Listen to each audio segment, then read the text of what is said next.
The future of work is global. More companies are hiring across borders to find the best talent. And while this opens up exciting opportunities, it also comes with unique challenges.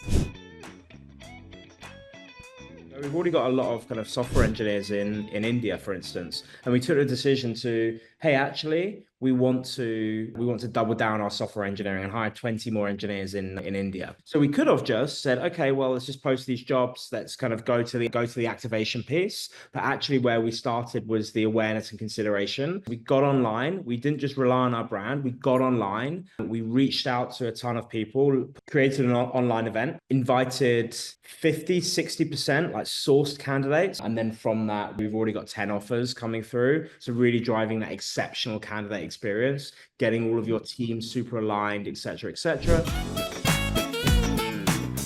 You look at this skill or this skill, we typically tend to see people that have moved from this department to this department because it's quite a high probability match. These are some of the enablement things that we have to support along that journey. But we have a degree of confidence because now we've got some top performers over here who once came from this background. And so we have a high degree of confidence that this could be a channel that we want to explore further because they know the organization, etc., etc. It's not about dehumanizing the actual experience, it's actually making sure that recruiters are really speaking to the target profile of what you're looking for as a hiring manager. If the requirements are too broad, you'll tend to get a lot more applications that pass through those filters, right? And then you can start to say, well, actually, we probably want to tighten this up a little bit. Equally, if that niche is very tight, no one's going to pass through that filter. And as a recruiter or recruiting team, you can then go back to stakeholders and share that data and really kind of tweak it. So it's about kind of fair, right? As opposed to spending a couple of months calibrated in terms of the interview process. And then it's kind of, it feels like a needle in a haystack. We're changing a lot of our advertising strategy, especially on the job board side, right?